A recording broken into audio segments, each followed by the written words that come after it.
Abonnez-vous et cliquez aussi sur la petite cloche de notification pour ne rien rater de nos prochaines vidéos. N'oubliez pas de partager aussi la vidéo et de la liker. Que la paix de notre Dieu soit avec vous. Soyez richement bénis, vous tous qui nous suivez. Prions le Seigneur. Dieu Tout-Puissant, que ton nom soit béni, que ton nom seul soit glorifié. Merci Seigneur de bénir ta parole. Merci de disposer nos cœurs, notre entendement, entendre ta voix à travers ce message. Parle-nous Seigneur notre Dieu, enseigne-nous à mieux compter nos jours. Bénis ta parole. Seigneur, que je diminue, que toi seul sois élevé. Donne toute la gloire à ton Saint-Nom, au nom de Jésus-Christ. Amen. Gloire à Dieu. Alléluia.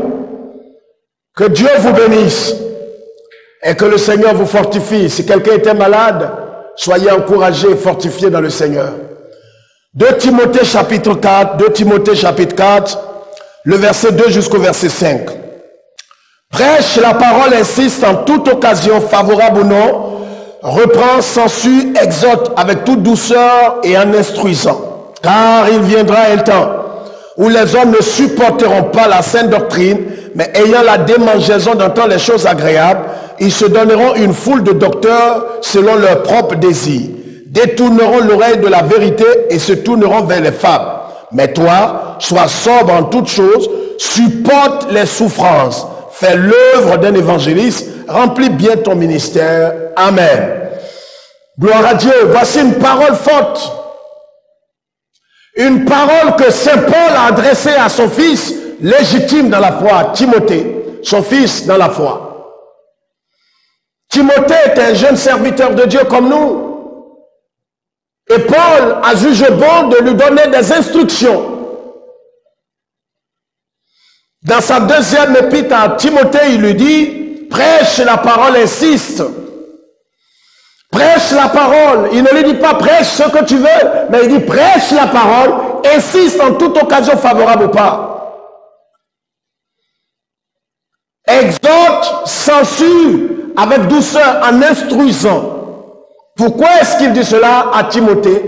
Il ajoute en disant car il viendra un temps où les hommes ne supporteront pas la saine doctrine, où les hommes ne voudront pas de la saine doctrine, où les hommes ne voudront pas entendre la saine doctrine, la parole de Dieu pour leur vie. Mais ils vont détourner leur oreille de la saine doctrine. Ils vont se donner eux-mêmes. Ils vont s'établir eux-mêmes. Ils vont choisir eux-mêmes des docteurs pour leur dire ce qu'ils veulent entendre. C'est dans cet âge que nous sommes arrivés aujourd'hui. C'est dans ce temps que nous sommes aujourd'hui. L'Église est confrontée à des choses aujourd'hui que nous devons comprendre. Des phénomènes depuis des centenaires sont en mouvement. Et quand Paul écrivait à Timothée, il ne pensait pas mieux faire.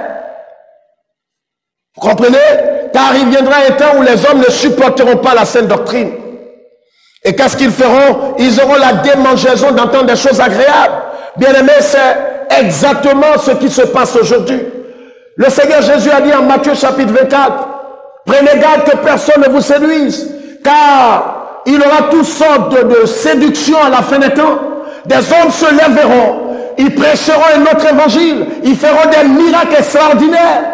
Et Jésus ajoute, si les jours n'étaient pas abrégés, même les élus seraient séduits.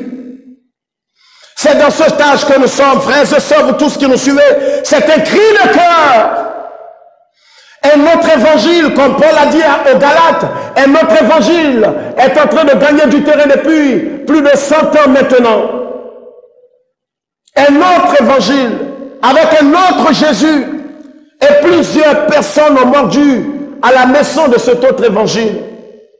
Parce qu'ils ont la démangeaison d'entendre autre chose que l'évangile de Jésus. Ils ont la démangeaison d'entendre un autre message, un autre discours, une autre parole, une parole qui les sied, pas une parole qui les dérange, pas une parole qui conduit à la repentance, à la restitution, à la sainteté, mais une parole qui les arrange. Parce qu'aujourd'hui l'église dénominationnelle cherche ce qui l'arrange, pas ce qui la dérange, mais ce qui l'arrange. Le thème que je voulais partager avec vous est évocateur. Ça va choquer plus d'une personne, mais j'assume pleinement. je ne suis pas irresponsable. L'évangile de prospérité est l'instrument de Satan contre Jésus-Christ. L'évangile de prospérité, parlons-en à visage découvert. C'est un évangile venu des profondeurs de l'enfer. Et je sais que dans le monde entier, même ici en Afrique, il y a des tenants de ces doctrines dans tous les pays africains. Allez partout. Ils sont plus nombreux que ceux qui prêchent l'évangile de Jésus-Christ. Ils ont des preuves. Ils ont des versets pour soutenir ce qu'ils avancent. L'évangile de prospérité est un instrument de Satan. Bien-aimé, je pèse mes mots. C'est un instrument de Satan. C'est un instrument, c'est une arme de Satan contre Jésus-Christ. C'est contre Jésus que cet évangile est prêché. C'est contre l'évangile de Jésus-Christ aussi que ce message est prêché. C'est pour faire ombrage à l'évangile de Jésus-Christ. Vous comprenez, frères et sœurs? C'est pourquoi Saint Paul a averti Timothée. De quoi s'agit-il, frères et sœurs? Cet évangile stipule que dès que vous venez à Jésus-Christ et que Jésus est mort à la croix du Calvaire, vous a racheté de tout péché. Et vous a racheté aussi du péché de la pauvreté. Alors ce message sous-traite trois choses importantes. On vous parlera de la santé, on vous parlera de la richesse, on vous parlera du bonheur. Voilà ce que traite l'évangile de prospérité. La santé, la richesse et le bonheur. Ça veut dire que vous n'avez pas le droit. Je le dis ainsi, si vous dites que vous êtes chrétien, né de nouveau, rempli du Saint-Esprit, comme la Bible dit, véritablement, Romains chapitre 8, si le Saint-Esprit rend témoignage à votre esprit que vous êtes fils de Dieu et que vous n'avez pas la santé parfaite, vous n'avez pas la richesse, vous n'êtes pas fortuné et que vous n'avez pas le bonheur, alors vous n'êtes pas de Christ et vous n'avez jamais reçu Jésus. Voici ce que stipule cet évangile. C'est un évangile de l'enfer. C'est un évangile qui a conduit plusieurs dans la cupidité, qui a conduit plusieurs dans la dépression, a conduit plusieurs dans les dettes.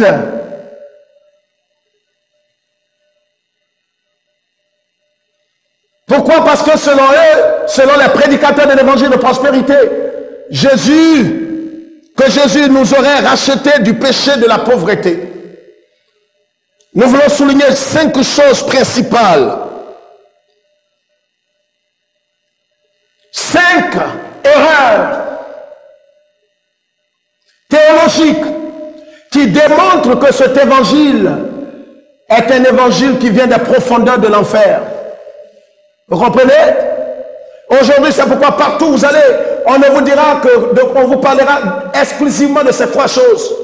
Venez à Jésus et vous serez riche. Vous n'allez plus tomber malade. Vous allez connaître le bonheur par excellence. Vous allez être fortuné. Vous n'allez plus connaître la maladie. Vous serez tellement riche.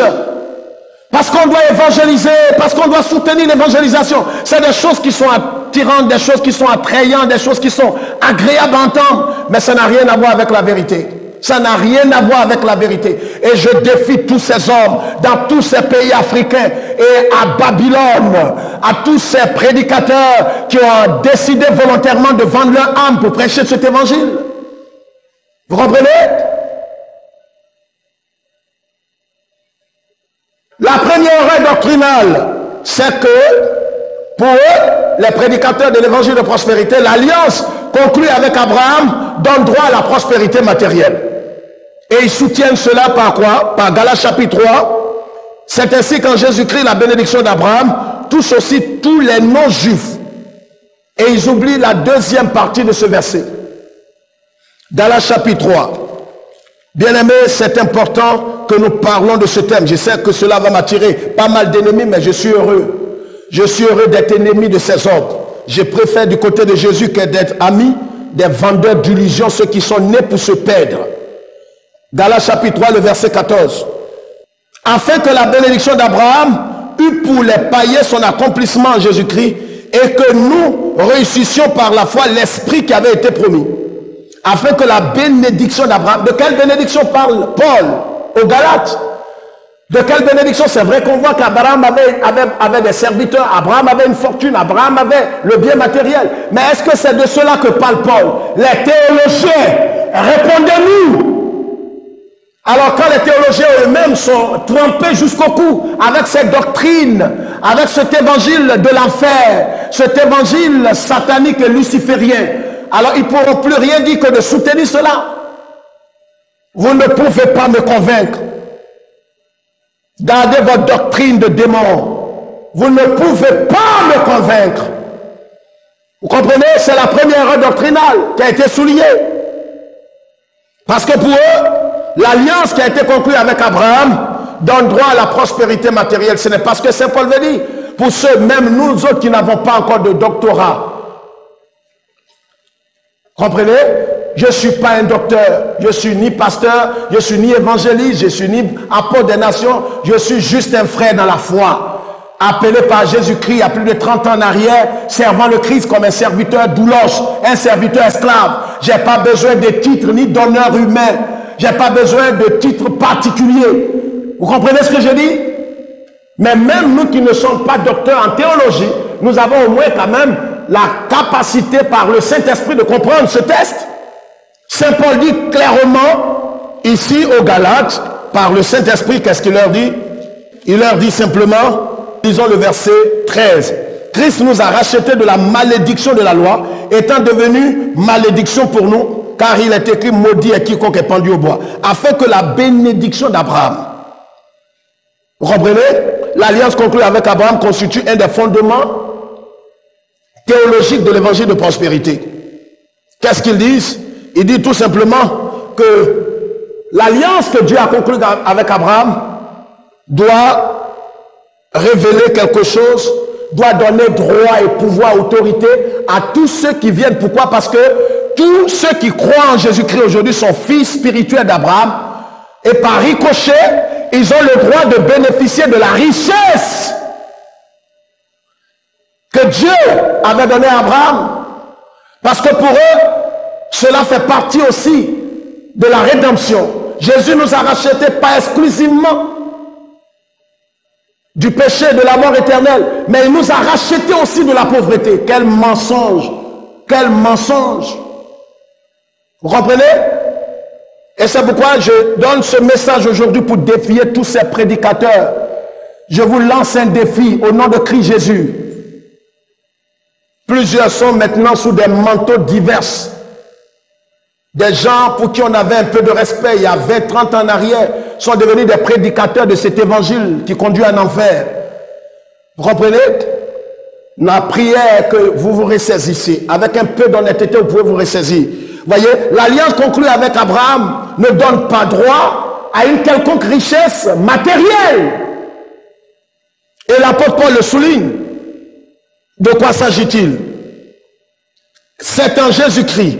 C'est ainsi qu'en Jésus-Christ, la bénédiction d'Abraham touche aussi les non-juifs. Mais ce qu'on oublie, c'est qu'on oublie la deuxième partie du verset. Et que nous recevons par la foi l'esprit qui a été promis. Nous recevons par la foi l'esprit qui a été promis.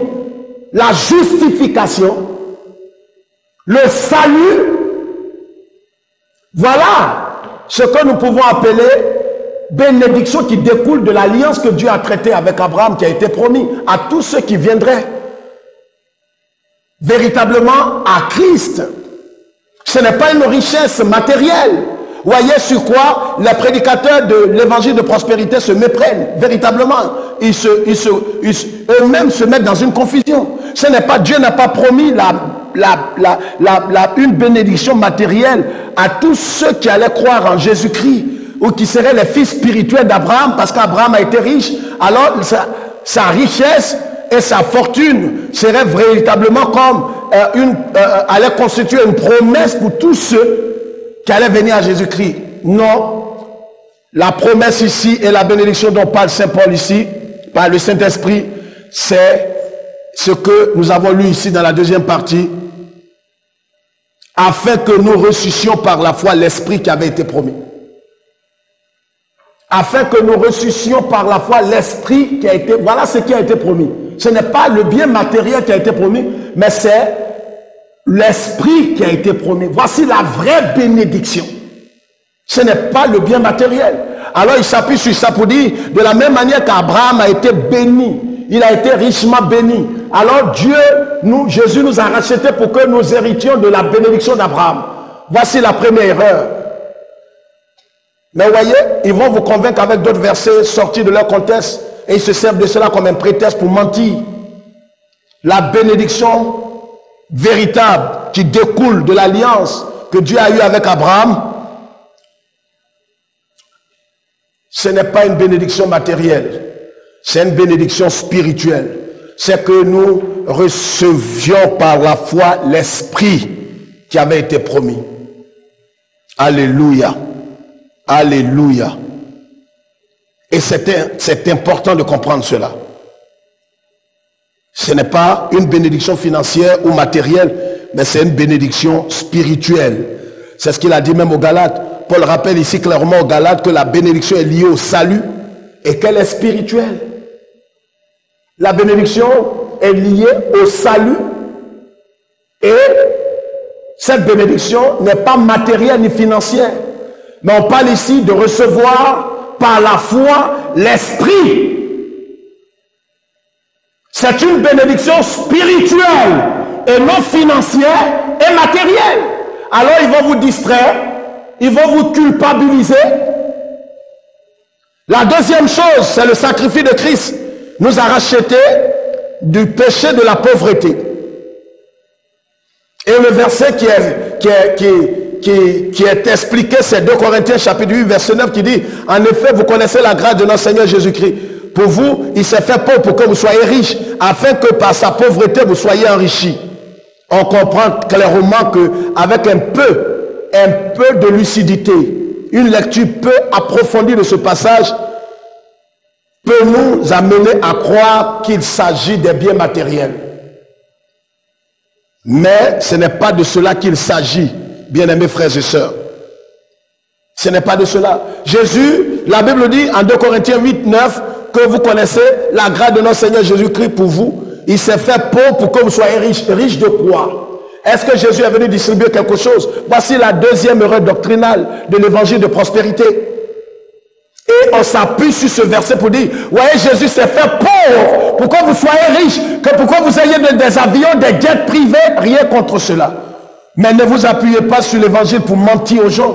Jésus s'est fait pauvre pour qu'on soit enrichi de quoi? On soit enrichi véritablement de quoi? Qu'on soit enrichi. Même quand il a dit, il est venu donner la vie et la vie en abondance. De quelle vie abondante parle-t-il? Vous savez que tous ceux qui étaient dans l'ancienne alliance n'avaient pas la vie abondante. C'est nous, ici dans la nouvelle alliance, qui avons reçu Jésus-Christ. Nous qui avons placé notre foi dans l'œuvre expiatoire de Christ. Nous qui avons reçu Jésus comme notre substitut. C'est nous qui avons reçu cette abondance de vie. On parle du domaine spirituel. Jésus n'a pas promis des biens matériels. Là encore, il ne s'agit pas de biens matériels, mais il s'agit de Jésus qui s'est fait pauvre. Il s'est appauvri afin que vous soyez riches spirituellement, remplis du Saint-Esprit, sauvés, libérés, justifiés. Voici la vraie bénédiction, frères et sœurs. La troisième chose qui démontre que l'évangile de prospérité n'est pas de Dieu. Les chrétiens donnent pour qu'en retour, Dieu les comble des biens matériels. Pourquoi? Parce qu'il a dit donnez, il vous sera donné. Aujourd'hui, on donne dans un esprit quelconque.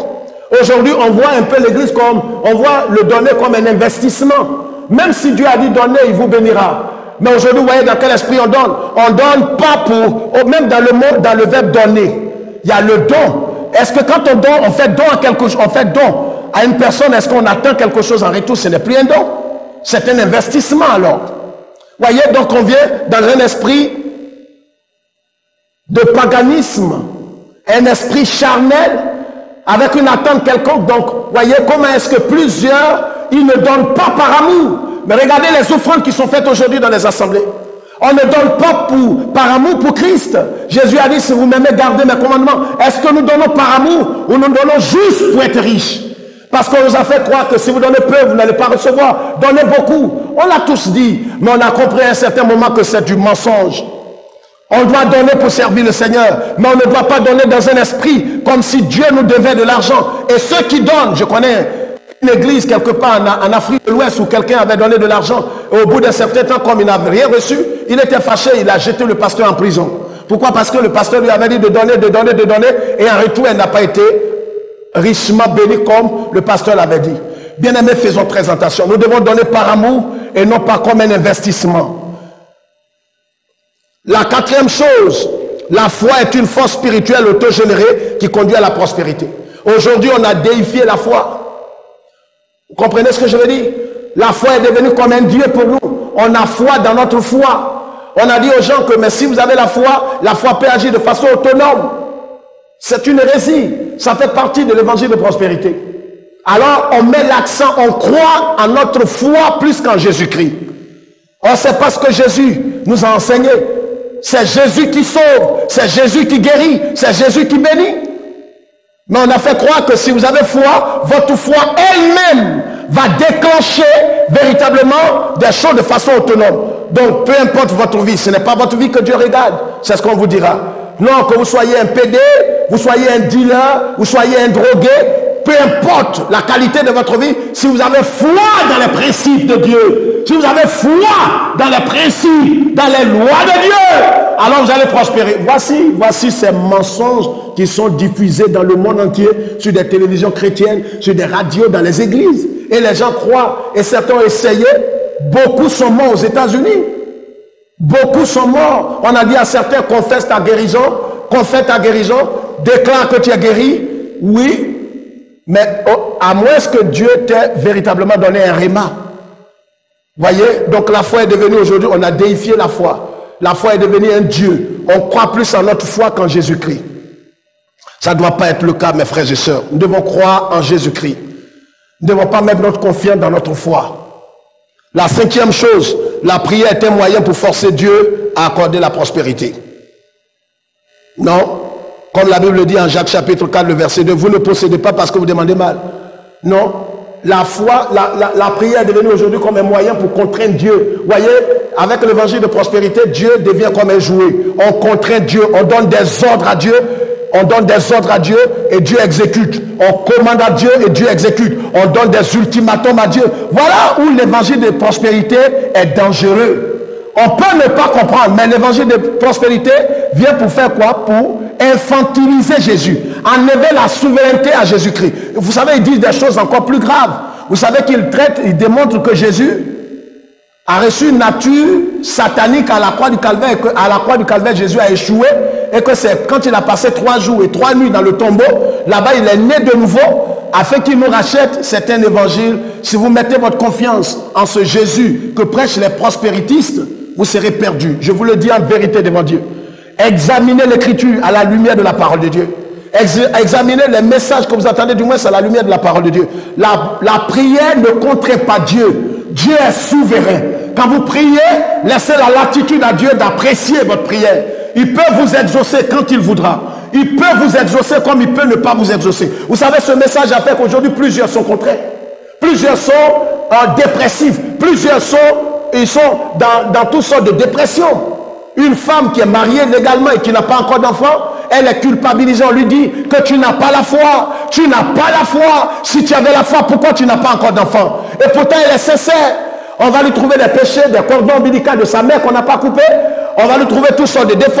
Elle n'a pas la foi, elle a péché, elle n'a pas s'aimé suffisamment. C'est un évangile qui vous conduira en enfer. Je le dis et je suis honnête devant Dieu. Bien-aimés frères et sœurs, vous tous qui nous suivez, il est temps que vous sortiez de cet évangile qui est venu de l'enfer pour lutter contre Christ et son évangile. C'est un évangile qui fait ombrage à Jésus et à son évangile. Revenez dans le droit chemin. Revenez dans le droit chemin. Ces 5 erreurs doctrinales sont là pour révéler véritablement que l'évangile de prospérité ne vient pas de Dieu. On peut vous dire beaucoup de choses pour vous épater, vous dire que quand vous venez, vous serez riche, vous allez avoir le bonheur, vous allez avoir la santé. Et que si vous n'avez pas ces choses, c'est que Dieu n'est pas avec vous. Ce n'est pas vrai. Soyez sages, réfléchissez, demandez au Saint-Esprit de vous aider à comprendre l'Écriture. Jésus n'a pas compliqué notre vie. Ne pensez pas, si aujourd'hui Jésus était mort véritablement, comme ils le disent, Jésus était mort pour qu'on soit riche, je ne crois pas qu'un seul chrétien allait aller au ciel, parce que je ne connais pas un chrétien qui est véritablement riche face à un petit musulman au Qatar. Vous comprenez ce que je dis?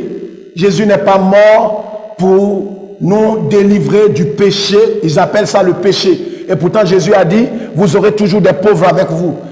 La pauvreté, est-ce que c'est un péché? Réfléchissez très bien. Ne vous laissez pas berner. Vous n'êtes pas des moutons. Même si vous êtes des brebis de Jésus, vous n'êtes pas des moutons. Ne vous laissez pas berner. Sortez de l'évangile de prospérité avant qu'il ne soit trop tard. Vous voyez, très souvent, celui qui parle de ces choses, c'est lui qui est le plus nanti. Or, vous savez que c'est un système pyramidal, où c'est celui qui est en haut, qui inspire confiance, et tout le monde veut être comme lui, mais on ne sait pas trop comment il a fait pour être riche.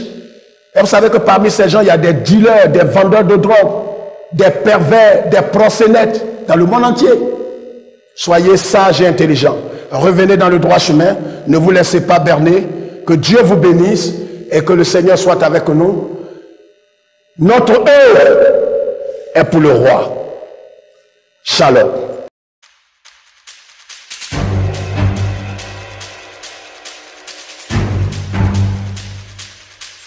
Abonnez-vous et cliquez aussi sur la petite cloche de notification pour ne rien rater de nos prochaines vidéos. N'oubliez pas de partager aussi la vidéo et de la liker.